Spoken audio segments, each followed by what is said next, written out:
Here's your First Warn Weather forecast first, sponsored by Anderson Collision Center. Visit driveanderson.com. Another bright and sunny day today allowed our temperatures to warm into the mid and upper 80s for many of us. No places did quite reach the 90-degree mark just yet, but Janesville sitting at 88 degrees, just a couple degrees shy of that 90-degree mark. Rockford did briefly touch at least 86 degrees and is currently sitting at 85. Meanwhile, our heat index values starting to bring that graphic back out a little bit on the lower side because we're not dealing with as much humidity. And a cold front going to sweep through into the night tonight will clear out some of that humidity as well as we head into tomorrow. Before we get there, though, it will bring us a chance for an isolated shower over the next couple of hours and heading toward the early overnight. Things then will clear once again as we head toward tomorrow morning, allowing for clearing skies and lots of sunshine again tomorrow to warm us back up. I'll let you know just how warm tomorrow will be and when we see our next chances for rain coming up in your most trusted forecast a little later. A local nonprofit is bringing color to a high-traffic area, the annual day that thousands of flowers are planted for veterans. State Line residents grabbed their rucks and backpacks for a 5K, how the event brings awareness to veteran services. And downtown Rockford is celebrating one dog's birthday. All the festivities and the return of Free Print Day. Live from WTVO 17, this is Eyewitness News at 6. Good evening, I'm Taylor Castro. Thanks for joining us tonight. It's a beautiful day to plant thousands of flowers in Rockford. Friends of Veterans Memorial Circle held its annual planting day. The nonprofit works to beautify the roundabout at North Main and Auburn. They do that by planting petunias in the center circle and the surrounding area. The work is all done by volunteers, and organizers say it's important to bring color to Veterans Memorial Circle. Our young veterans who fought in the longest war in the U.S. history have never gotten their parade. And what we've decided to do is to give them a parade of color, and it lasts from the spring all the way through to the fall. And so all of this is done to honor our veterans. Over 17,000 total flowers will be planted today, with nearly 5,000 in the center circle alone. Community members run in support of local veterans while carrying a physical reminder for the cause. Participants in the Who Gives a Ruck 5K are asked to carry a ruck or backpack with 20 pounds. That weight is for the 20 veterans who commit suicide each day. The 3-mile trek raises awareness for the services at the Veterans Drop-In Center.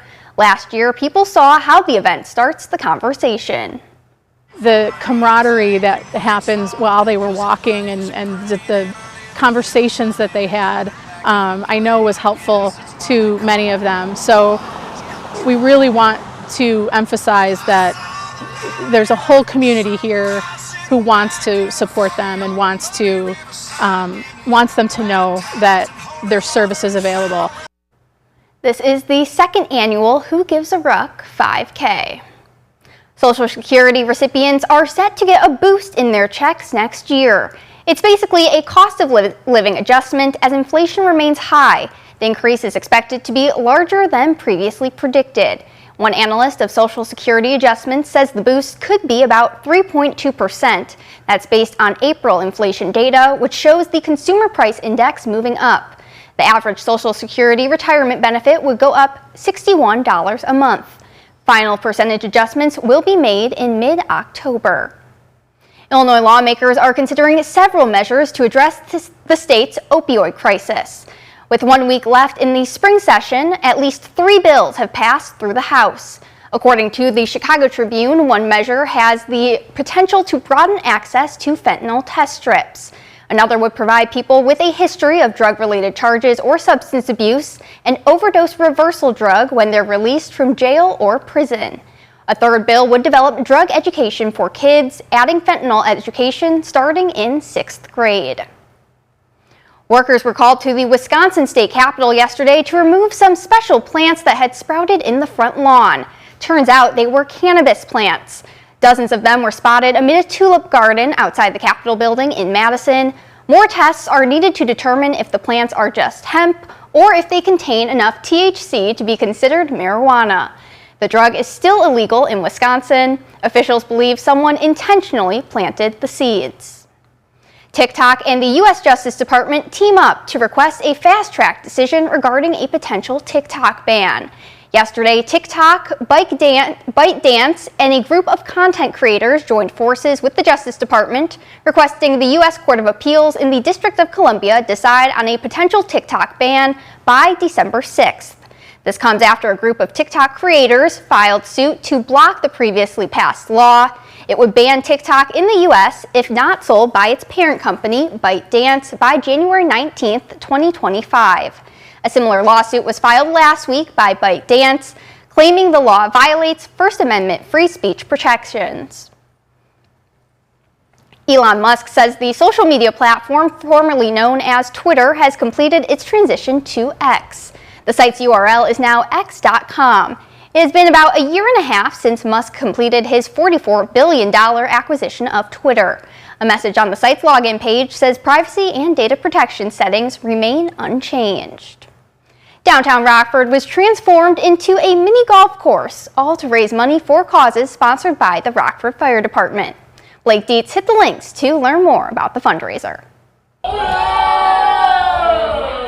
It's not Augusta National, but restaurants across downtown Rockford came together to put together a pretty good golf course of their own. It's all a part of a fundraiser put together by the Rockford Fire Department. We got 10 holes at 7 different locations. We're just trying to raise money for our charitable fund to support things like MDA, muscular dystrophy awareness. Sometimes you'll see us out in the street, Perryville East State, holding the boots, raising them up. We also support them through this charitable fund that we have. We do Vets Roll. Vets Roll is a pretty well-known thing where vets go down on the buses to DC. We staff the paramedics that ride those buses, and then they provide first aid or response to people if they have medical emergencies for those vets. Businesses throughout downtown came together to make the event possible and special, says Carlson. We have a ton of businesses in the area, such as Hooters behind me. We got Fire Department Coffee, AED Essentials. We have a couple local politicians, and then we also have a lot of the businesses downtown, like CJ's, District Bar Grill. They're hosts for the whole. So all of us coming together. It's cool to see all of us working together towards one goal, which is ultimately to raise charity locally here in the Rockford downtown district. RFD firefighter Joe Grant says the event continues to grow thanks to local support. This year we're anticipating doubling our participants and anticipating to double our charitable dollar amount raised. Last year was very promising. This year looks like it's even going to be more promising. So we're looking to raise, obviously a lot of money for charity and have fun doing so. Reporting in Rockford for your home team, I'm Blake Dietz. It's a party in Rockford as the entire community celebrates a special furry friend. Rockford Art Deli hosted a mini block party for Pepper's 10th birthday. That included bringing back Free Print Day. Those who brought in a plain t-shirt could get a Bluey-themed picture of Pepper printed on it for free. Keeping with that theme, there were also Bluey dog bandanas and a Bluey photo booth. But no birthday party is complete without food trucks, Dairy House ice cream, and a DJ. People come in and try things out, see what we do, supporting small businesses, supporting our neighbors, supporting other vendors, different businesses around. That's why we have them outside. We just love being a part of Rockford area and just giving back as much as we can. But just thought it was a good opportunity to celebrate Pepper. She's very loved throughout the city, and a lot of our customer base loves her. As for gifts, Pepper asked people to bring in an item to donate to Noah's Ark Animal Sanctuary. There's just under 6 months to go until Election Day. Coming up, President Biden and former President Trump are out on the campaign trail. It was our warmest day of the year so far. A couple spots even getting close to hitting the 90-degree mark. More warmth on the way as we head beyond the weekend.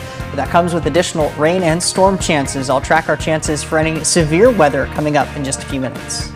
You're watching Eyewitness News, your home team with Taylor Castro, Reagan Holgate, and meteorologist Jordan Wolf. Just days after President Biden and former President Trump announced they will participate in 2 debates ahead of the November election, the two men are out on the campaign trail. Donald Trump traveling to Dallas for the NRA's annual meeting, while President Biden is in Atlanta for a weekend of events that includes giving the commencement address at Morehouse College on Sunday. Here's Em Nguyen with the details. President Biden arriving in Atlanta for a weekend of campaign events, addressing supporters Saturday afternoon. The fact is that this election, lots at stake. Lots at stake. It's not about me, it's about the alternative as well. On Friday, the president marked the 70th anniversary of the landmark Supreme Court Brown versus the Board of Education decision, taking aim at his predecessor. My predecessor and his extreme MAGA friends are now going after diversity, equity, and inclusion all across America.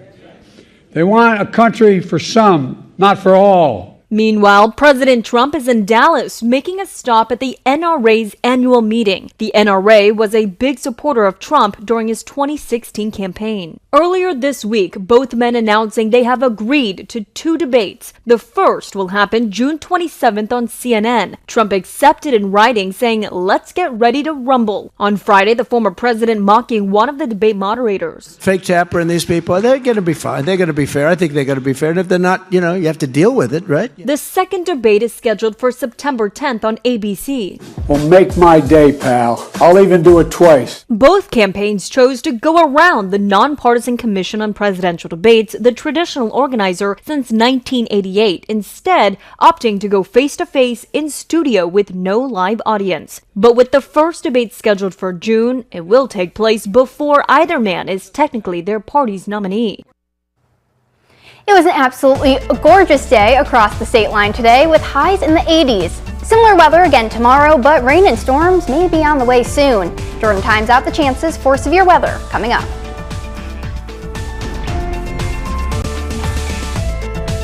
Now, your first warned weather forecast from meteorologist Jordan Wolf. Another bright and sunny afternoon across the state line. This time around, our temperatures warmed even more than where they were yesterday, getting well into the 80s for many of us, and that's where many temperatures still currently sit. 82 degrees, the cool spot right now in DeKalb, but 85 in Rochelle as well as in Rockford. 88 degrees, just a couple of degrees shy of that 90-degree mark when we look up in Janesville. Meanwhile, our heat index values, what the temperature actually feels like, is actually a couple degrees cooler in some spots because we're not dealing with a whole lot of humidity. Our dew points are actually sitting in the 50s for many of us at the moment, a couple of spots into the low 60s, but we are still seeing fairly dry dew points even out ahead of this cold front that we are going to continue to see eventually sliding through the area. That will lower our dew points as we head into tomorrow, with our temperatures remaining fairly similar. Bright blue skies when we look at our SkyTrack camera overlooking the Poplar Grove Airport. Not a whole lot of activity here locally when we look with radar either, but off to our northwest, that's where we see our next cold front already producing a few isolated showers just off to our northwest and a couple of storms, not only just south of La Crosse, Wisconsin, but also a couple of severe storms off to the north and northeast of that direction as well. That cold front will slide through our area over the next few hours and going into the early overnight. It may bring an isolated shower or two to our region as we head toward 9 p.m. through around midnight, but really not looking at a whole lot beyond that. Most actually will continue to remain dry, and even if we do see an isolated shower, it will likely not bring much in the way of thunder either, as it will be coming after the sun has set, limiting the effect that it may have, as we will not be dealing with a whole lot of that moisture and that storm energy as the night will have just fallen. As I mentioned, though, that cold front will bring our humidity down. Our dew points tomorrow will be around 5 or 10 degrees cooler than where they were here for the afternoon today, leading to another fairly comfortable afternoon despite highs getting back up into the 80s for the afternoon. However, as we head into Monday and Tuesday, southerly winds start to bring that humidity right back up, and that's going to bring our dew points well into the 60s, giving us a more sticky feel with the humidity as we head into Monday and Tuesday.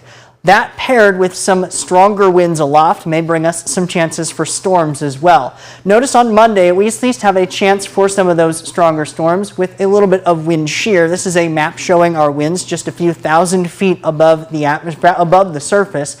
But as we head into Tuesday, that wind becomes a bit stronger, and that's why we have a bit stronger shear, especially as we head into Tuesday afternoon and going into Tuesday evening. So we will at least see an isolated chance for some thunderstorm activity both on Monday, but also more so on Tuesday. Scattered thunderstorm chances for Monday, higher chances for strong storms, particularly Monday afternoon, going into Monday evening locally, with a potential line of strong storms that may produce even some damaging winds in some areas. A lower end threat for any severe weather as we head into Monday, level 1 out of 5 risk, but a higher risk locally and regionally as we look into Tuesday, with even a greater chance for some severe weather focused on areas right around Rockford and just to the south and to the southwest. So this is something to keep a very close eye on as we head over these next few days, as it may trend one way or another and bring that potential for some severe weather, at least over the next couple of days. Scattered thunderstorm activity as we head into Monday, and then stronger storms as we head into Tuesday. Afternoon highs going to be in the 80s throughout that entire time, but that cold front brings us back down into the 70s with likely additional activity, but possibly not as strong storms as we head into next weekend. Thanks, Jordan. Reagan's in next with sports. It was an exciting day for youth football in Rockford. A few special guests were in town to coach them up.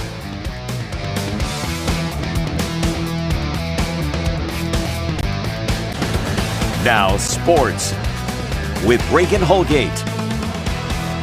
Football season will be here before we know it, and today several local kids laced up their cleats and got to work in the 19th annual Rockford football training camp. Hundreds of youth gathered at the Indoor Sports Center this morning, and with a pretty special guest in attendance, Chicago Bears linebacker Tremaine Edmonds was one of the instructors. He was running kids through offensive and defensive drills, along with a pretty big focus on agility and overall just getting better. Other area high school coaches and players were also taking part in the instruction today. Overall, a great way to start this Saturday, and Edmonds would have to agree. He was just happy to be there, sharing in his love of football with the next generation of players. That's very important because all these kids have dreams, and anytime you can come back, a guy that's playing at the highest level, whether it's me, whether it's somebody else, it means a ton to these kids, more than words can even express. But I'm just glad I got the opportunity to come back and just put my little 2 cents in, a little bit that I know, and just get back to the community, to be honest. And obviously there's a lot of excitement surrounding the Bears this season with the new additions on offense and the continued strength of the defense. Edmonds is entering into his 7th season in the league and will continue to be a key piece in the Bears' defensive effort now under Eric Washington. Edmonds ranked 2nd on the team in tackles last year with 113. He also had 4 interceptions. So I asked him what he thinks we can expect from the team this year. Take a listen. It's going to be a good year. Right now we're just in the process of building it. Building it from the ground up.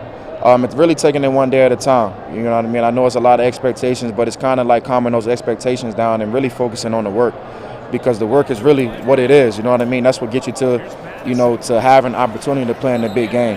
And so we understand that, and we're taking it one day at a time, and just seeing where the chips lay. And obviously we're really excited. We got a lot of new additions, a lot of pieces that came back from last year. So it's really just building on that. And just an hour or so after the football camp got underway today, it was time for the Girls Flag Football Clinic to take the field. Girls Flag Football is one of the fastest growing sports at the high school level. Illinois became the 9th state to officially sanction the sport earlier this year, and the Bears' first ever black female assistant coach was in attendance today. Jennifer King works with the running backs in Chicago and was working with the girls today in a number of different drills. King says it's camps like this that help to continue growing the game. Just to see so many girls interested in football, and apparently it's not even a big group, but to me it was huge. I was like, oh my God, this kind of exposes a lot of people to the game, and I think a lot of people fall in love with it through camps. They never had experience playing maybe other sports, and then they get their first little taste of flag football and they love it. We also want to give a quick shout out to our girls track athletes competing at state this weekend in Charleston. In Class 1A, we had Rockford Christian Sydney Stanfield. She placed 5th in the shot put with a throw of 11.57 meters. Then in Class 2A, Freeport finished in 5th in the 4x200 relay, and Genoa Kingston's Natasha Bianchi took 3rd in the long jump. And what a solid showing we had in 3A in the high jump. Guilford sophomore Zaria Burnett grabbed 1st with a jump of 1.72 meters. Hononiga's Jordan Dimke was next up in 2nd place. Congrats on a great season, girls. That's sports. We'll be right back.